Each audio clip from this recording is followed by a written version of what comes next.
골디락스요. 반가워요. 제가 블로그에 글을 쓰기 시작했어요. 그러다가 어떻게 하면 글을 잘 쓸 수 있냐는 질문을 많이 받게 됐거든요.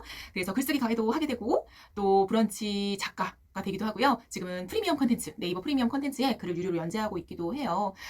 그리고 이렇게 글쓰기에 관한 영상까지 찍고 있네요. 어떻게 하면 글을 잘 쓸 수 있을까 생각해 보니까 이런 영상을 본다고 해서 글쓰기 실력이 뛰어나게 좋아질 수 있을 거라고 생각하지는 않아요. 저한테 그런 능력은 없어요.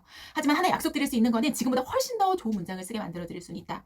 라고 생각해요. 정말이에요. 왜냐면은 제가 그렇게 뛰어난 사람이 아니었거든요. 그런데 이렇게 저렇게 하다 보니까 제가 보기에도 훨씬 더 좋아졌어요. 예전보다.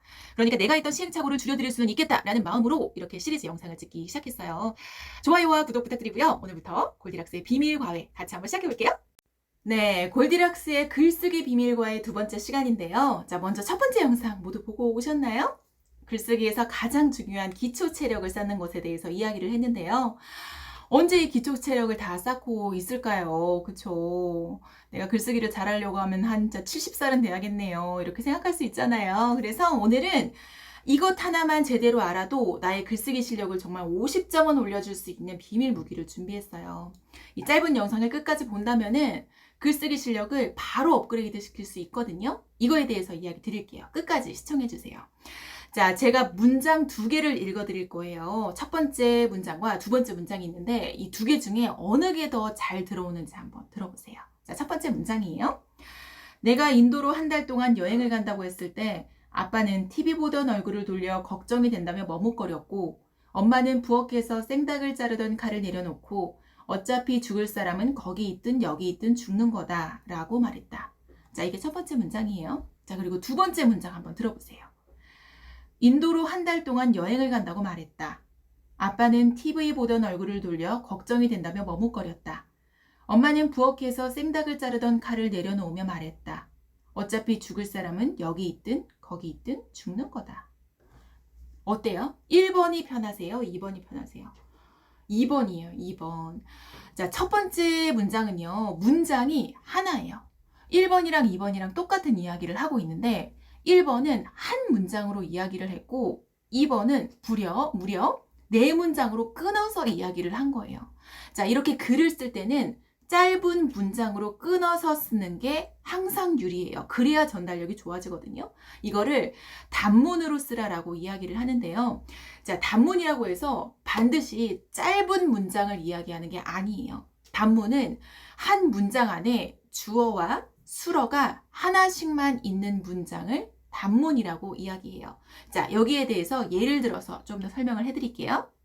네, 이 단문과 복문에 대해서 예시를 들어서 좀 더 자세히 설명해 드리도록 할게요. 이 단문과 복문에 대해서 잘만 알아도 글쓰기뿐만 아니라 말할 때도 엄청나게 전달력을 높일 수 있거든요. 그냥 일상생활에서도요. 자, 예시 한번 들어볼게요. 스리는 범석이가 결혼하자 학교를 떠났다. 자, 아주 좋은 문장이죠. 주어는 스리, 서술어는 떠났다예요. 스리는 떠났다예요. 좋은 문장인데 이 문장은 복문이에요. 한 문장 안에서 말하고자 하는 게 두 가지거든요. 첫 번째는 스리는 학교를 떠났다라는 걸 이야기하고 싶은 거고 두 번째는 범석이는 결혼했다라는 거를 이야기하고 싶은 거예요. 이 두 가지가 함께 쓰인 복문인 거죠. 이 문장을 이렇게 끊을 수 있어요. 범석이는 결혼했다. 끊고요. 스리는 학교를 떠났다. 이렇게 단문으로 표현할 수 있는데요. 저는 개인적으로 단문을 굉장히 선호하고요. 복문은 엄청나게 고약한 문장이다라고 생각해요. 물론 복문을 써서 그 의미가 잘 전달되고 굉장히 예술적인 의미를 가지는 그런 복문들도 있지만 제가 그렇게 예술적인 문장을 구사할 수 있는 사람은 아닌 것 같고 저는 항상 단문을 쓰려고 노력을 하는데요. 제가 이 복문과 단문에 대해서 생각하게 된 거는 통번역 아르바이트를 하면서였어요. 통번역 아르바이트를 하면서 복문이 얼마나 나쁜 문장인지를 알게 됐어요. 왜냐하면 복문을 쓰게 되면은요, 이 주어와 서술어가 일치하는 것이 굉장히 힘들어요. 문장을 짧게 끊지 않고 내가 뭐뭐뭐뭐뭐 잔뜩 이야기하면 끝에 서술어가 주어와 일치하지 않는 경우가 굉장히 많아요.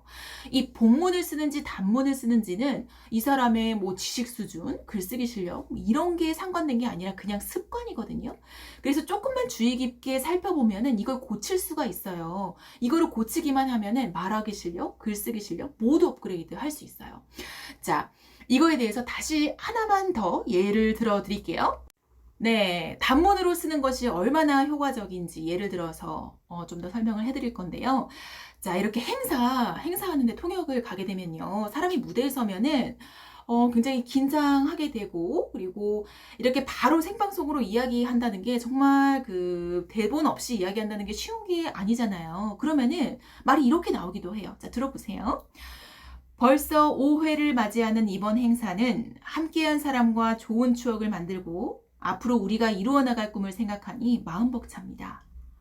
무대에 서면은 누구나 이렇게 이야기할 수 있거든요. 저 역시 그래요. 이렇게 대본 없이 영상을 찍을 때도 나중에 보면은 조금 긴장해서 이렇게 이야기할 때도 있어요. 자, 그런데 이 문장에서 한 걸음 뒤로 물러나서 한번 생각을 해보세요. 자, 이 문장은 벌써 5회를 맞이하는 이번 행사가 주어예요. 그런데 수로가 뭘로 끝났죠? 마음 벅찹니다로 끝났어요.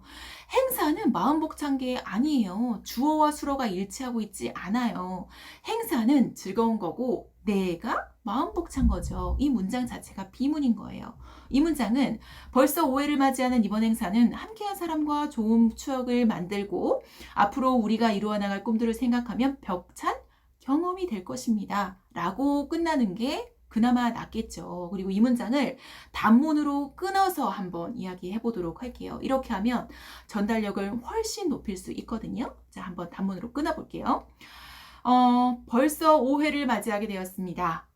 끊고요. 이번 행사는 함께 해주시는 분과 좋은 추억을 만들어 줄 것입니다. 앞으로 우리가 이루어 나갈 꿈들을 생각하니 마음 벅찹니다. 라고 끊어주는 거죠. 어떤가요? 훨씬 더 전달력을 높일 수 있지 않나요? 네, 어떤가요? 단문의 장점, 단문이 얼마나 좋은 문장인지에 대해서 이야기를 드렸는데요. 꼭 드리고 싶은 말씀이 있어요. 이 모든 거를 생각하고 글을 쓰는 거는 아니라는 거예요. 이 이야기를 듣고 나면은 글을 쓸 때 더 힘들 수 있어요. 아, 단문이 좋다던데. 골디락스가 단문이 좋다던데. 한 문장도 못 쓰겠는 거예요. 그런데 중요한 건요.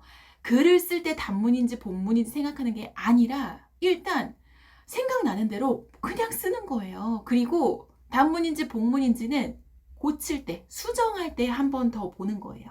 아까 제가 처음에 예시 드렸던 문장 있죠? 생당 나오는 그 문장. 첫 번째 문장도 두 번째 문장도 제가 썼던 거거든요. 생각나는 대로 첫 번째 문장처럼 마구마구 썼다가 나중에 조금 전달력을 높이기 위해서 끊어서 수정을 하는 거예요. 제가 앞으로 이야기 드릴 모든 팁들도 다 마찬가지예요. 이런 걸 모두 다 고려해서 글쓰기를 하려고 하면은 더 도움이 안 되거든요. 일단 마구 써놓고 지금 마음속에 있는 그 생각들, 이걸 글로 나오면은 정말 모두가 너무너무 멋진 글이 될 수 있거든요. 마음껏 써두고 그 다음에 수정할 때 하나씩 해보는 거예요. 저 역시 나중에 보면은 뭔가 너무 부끄럽고 부족하고 이런 문장들도 많아요. 근데 그런 문장들 볼 때마다 와, 내가 이때보다 이만큼 더 좋아졌구나 라고 생각하게 되거든요. 그래서 또 용기 내서 글을 쓰고 그래요.